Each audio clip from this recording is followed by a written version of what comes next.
Portez un autre regard sur le handicap avec Grégory Cuiron et Apicil, groupe de protection sociale.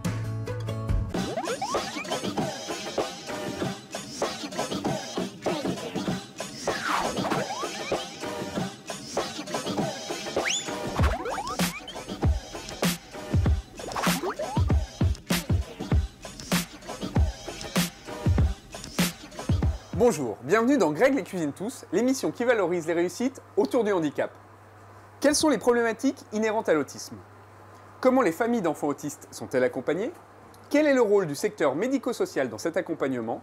Je reçois aujourd'hui Agnès Calita-Mertens, chef de service à l'IME, la Maison de Sésame, et collaboratrice de Charles Gardou, spécialiste des questions de l'inclusion.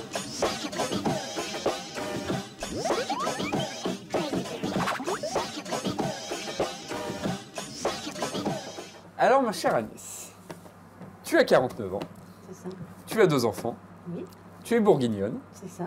tu as commencé ton parcours professionnel par du marketing et au bout de 6 ans, tu as changé pour devenir éducatrice spécialisée. C'est ça. Qu'est-ce qui a donné lieu à ce changement? L'envie de faire quelque chose d'utile tous les jours plutôt que de garder le bénévolat pour le dimanche. Parce que avant tu faisais ça sous forme de bénévolat? C'est ça. En fait, j'ai inversé. J'ai fait de mon métier ce que j'avais très envie de faire pendant mes vacances et pendant les week-ends. Et après, donc du coup, tu as avancé sur ce chemin-là, tu as continué à te spécialiser quelque part. Oui. Quel est ton parcours exactement? Il est universitaire? Universitaire, mais pas seulement. J'ai voulu reprendre de la base. Donc j'ai commencé d'UXP pour savoir vraiment, pour aller vraiment toucher de la base ce qu'on doit faire. Et d'UXP, déjà dans le monde du handicap? Déjà dans le monde du handicap. En fait, j'étais déjà dans le monde du handicap dans mon bénévolat.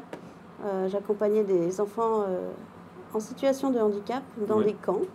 C'était mon boulot d'étudiante, en fait. Et puis, j'avais un papa qui était président de la Croix-Rouge. Ça a sans doute aidé. Vocation familiale. Sans doute. Et par ailleurs, tu collabores avec Charles Gardou, qui est spécialiste des questions de l'inclusion, donc des personnes handicapées dans la société. Oui, j'ai cette chance-là. En fait, Charles Gardou dirige mes travaux de recherche, parce que au départ, je l'ai rencontré pour un projet d'accueillir les enfants en situation de handicap dans les centres de loisirs de la ville de Lyon.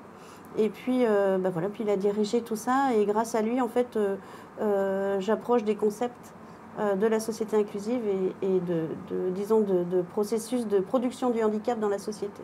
Ce que nous verrons dans le plat principal. C'est ça. Mais avant tout ça, on va passer à la Madeleine de Greg. Donc, je te donne le tablier, et c'est toi qui vas nous parler de bons petits plats. Cool.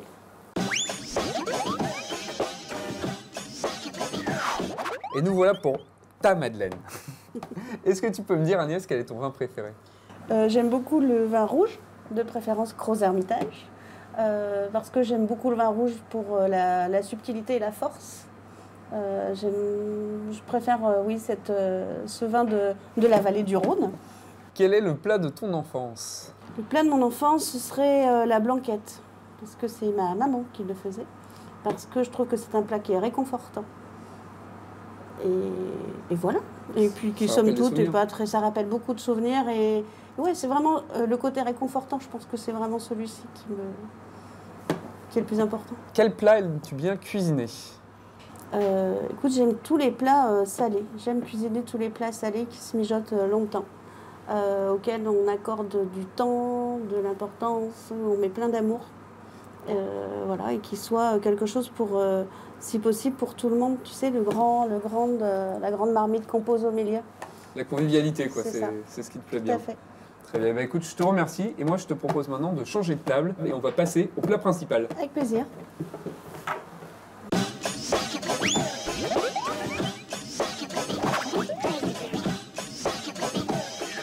Et nous voilà au plat principal. Chouette. Alors Agnès, on parlait de handicap tout à l'heure. Toi, tu as suivi une voie qui t'a mené vers l'autisme.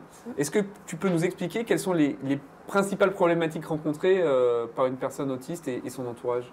La principale difficulté d'une personne autiste, ça va être les habiletés sociales, en fait. Ça va être le fait de ne pas pouvoir... elle peut avoir une forme d'intelligence qui soit tout à fait ordinaire, voire supérieure, mais pas forcément. Hein.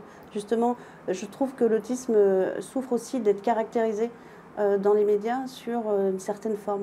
Ce qu'on appelle les Asperger. Voilà. Donc en fait, c'est surtout la difficulté de pouvoir être avec l'autre, savoir rencontrer l'autre en fait. Voilà, ça va être plutôt ça, savoir demander dans la vie de tous les jours. Donc du coup, ça va poser des problèmes à l'école, dans le milieu professionnel. Ça va poser des problèmes dans la vie de tous les jours. Et du coup, pouvoir être caractérisé ensuite par... parfois, certains peuvent penser qu'ils ont une déficience intellectuelle, par exemple, alors que ce n'est pas le cas du tout. Donc ce serait peut-être celle-ci la difficulté principale.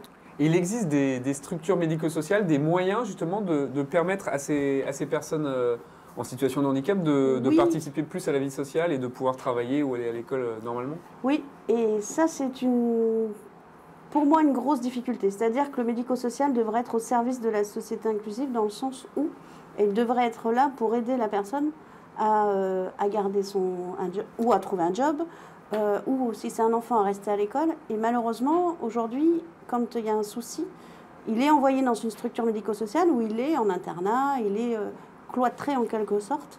Et ça, c'est une logique dont il faut vraiment qu'on sorte, quoi.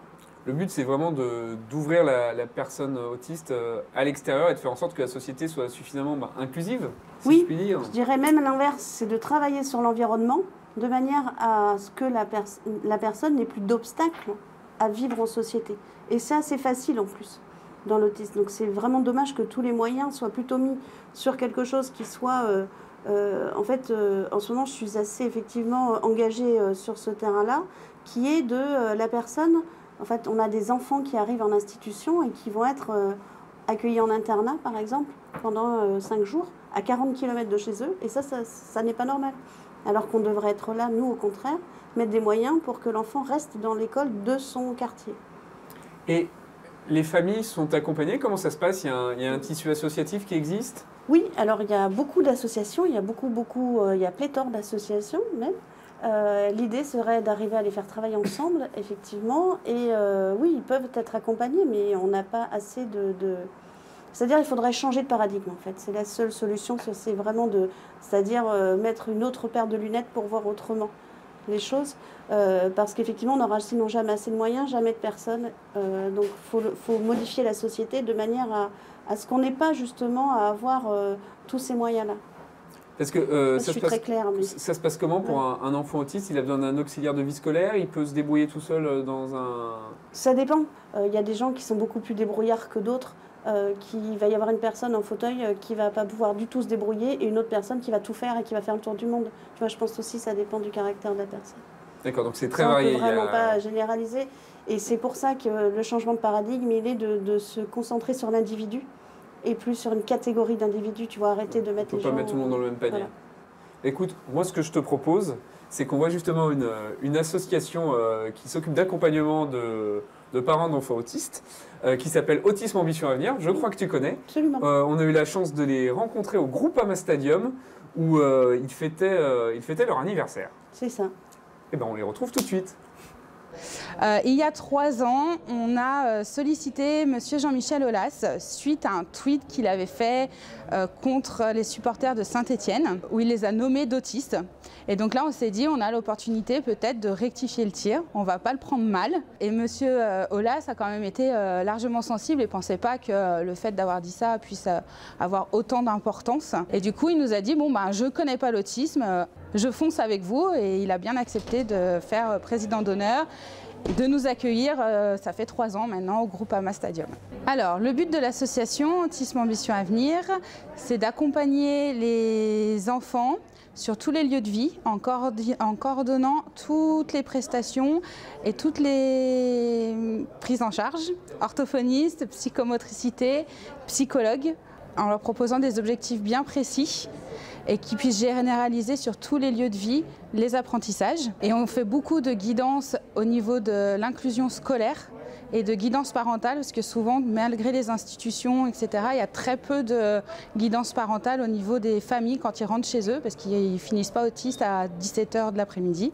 Donc l'idée, c'était de vraiment englober tout ça. Alors on est toutes des mamans d'enfants autistes et on a toutes cherché des solutions d'accompagnement qui sont basées sur les recommandations de la Haute Autorité de Santé de 2012, et c'était très compliqué et surtout ça manquait de beaucoup de flexibilité. Aujourd'hui, la flexibilité, on l'a avec des accompagnants à domicile qui viennent sur l'école, sur les lieux de vie, au centre de loisirs, grâce à l'association.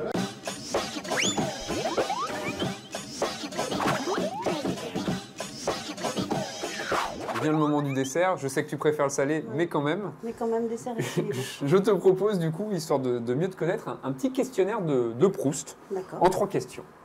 Alors, qu'est-ce qui t'éveille les papilles, ma chère Agnès? Dans mon travail ou dans la vie en général? Dans le travail, avec un petit peu de vie en général. Parce que ça tombe bien, parce que mon travail, en fait, il se trouve que c'est un engagement de vie. Donc, ce que j'aimerais faire à l'avenir, c'est continuer à pouvoir transmettre, tu vois, à pouvoir former des gens pour qu'ils puissent aider d'autres personnes et que ce soit exponentiel, en fait. Voilà, ça, j'aimerais bien. Et tu as déjà commencé à mettre en place des projets là-dedans? Oui, un petit peu sur la formation, effectivement, oui. C'est... la formation continue au départ, et puis plus ça va, plus je m'oriente sur la formation initiale, parce que de par mes fonctions de chef de service à Sésame Autisme, j'ai tout le loisir de voir à quel point les personnes qui viennent, les professionnels qui viennent, ne sont pas formés à l'autisme, et encore moins à la société inclusive. Alors, qu'est-ce qui te donne le sentiment de satiété? Qu'est-ce qui te fait te lever tous les matins? Qu'est-ce que tu aimes dans ta vie professionnelle? Ce qui me fait lever tous les matins, c'est la somme, la masse de travail à faire, de choses à faire. Ce serait ça. J'ai pas de sentiment de satiété, j'ai plutôt un sentiment d'avoir faim tout le temps, tu vois. Pour justement... Ce qui est problématique, Ouais. je t'assure, à mon âge. L'idée étant de poursuivre justement ce travail autour de l'inclusion. Je pense qu'effectivement, si on veut modifier l'éducation nationale, si on veut modifier le médico-social, c'est tout à fait possible si on s'y met tous. Et ce n'est pas juste une lubie de quelqu'un qui rêve. Enfin, c'est quoi ta petite douceur? Qu'est-ce qui te réconforte, alors que ce soit dans la vie de tous les jours ou des choses que tu peux constater dans le cadre de ton travail? Le réconfort, c'est de permettre aux gens d'exister vraiment, c'est-à-dire de ne pas avoir que leurs besoins naturels, c'est déjà pas mal, mais de leur permettre d'exister, de vivre avec leur enfant. En fait, il n'y a aucune raison, on a déjà un enfant en situation de handicap, on ne va pas en plus avoir une double peine à ce qu'il nous soit retiré pour aller en internat 5 jours, pour faire la boucle.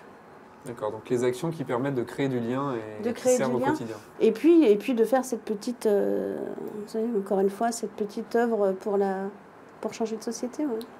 Et enfin, quels sont tes projets dans un futur proche? Là, vraiment, le futur proche, un colloque qui a lieu bientôt, c'est un colloque annuel sur le handicap à Lyon 2, organisé par le collectif Reliance, donc présidé par Charles Gardou, sur la société inclusive, le handicap, pour qu'un jour on puisse dire on fait un forum en fait, sur la société inclusive sans même parler de handicap. Et ça, ce sera fin mai? Et ça, ce sera fin mai, le 30. Très bien. Eh bien écoute, je te remercie, ma chère Agnès. Mais j'espère t'y voir d'ailleurs. Mais je serai présent. Quant à nous, vous pouvez retrouver l'émission sur les réseaux sociaux et sur le site de TLM. Et on se retrouve le mois prochain dans Grey, les cuisines tous.